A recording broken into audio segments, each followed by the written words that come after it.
On Tuesday, representatives of several non-governmental organizations and individuals, along with Red Thread, as well as members of the People's Progressive Party Civic, simultaneously picketed the Ministry of the Presidency.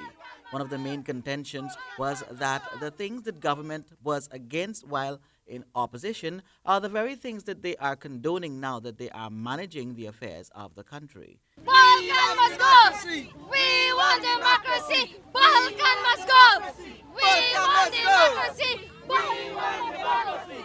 The larger and more boisterous of the two groups on the picket line, with placards in hand, came under the banner of the main opposition PPPC.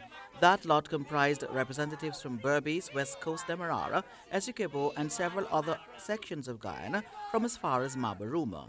They are claiming that there remains a cloud of controversy after their victory at the recent local government polls. The PPP protesters also said they want to see true democracy, which they believe is deteriorating rapidly under the current administration, as is evident out of the just concluded local government elections. President Granger has been speaking extensively about enhancing our democracy, about fostering national unity, about enhancing the harmony that our people have as a Guyanese collective.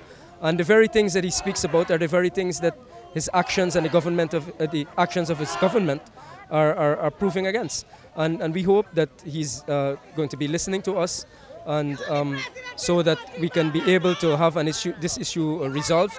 Nigel Dharamlal, PPPC Member of Parliament, said that democracy is about the will of the people and government needs to start focusing on that reality, with specific reference to Ronald Bulkan, Minister of Communities, who the protesters want to see removed from office. And what we have found over the past almost a year in government, that the government has been more engaged in resolving internal scandals rather than focusing on providing real development means for our people.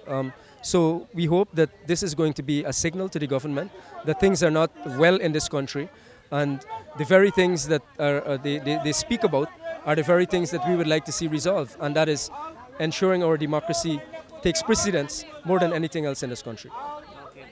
How long will this protest continue for? Well, we intend for it to continue until the government realizes that the will of the people is more important than the power of the government. That is why we had elections. And we will continue this at the local level as well. On the other hand, head of Red Thread, Karen D'Souza, and others focused their attention on calling for the reassignment of Minister Valda Lawrence, who is in charge of the Social Protection Ministry, with specific reference to her support of Winston Harding, an alleged child molester and recently elected Georgetown councillor. She has, by her utterances, demonstrated that she's really not qualified to be responsible for the protection of children, which is part of her portfolio.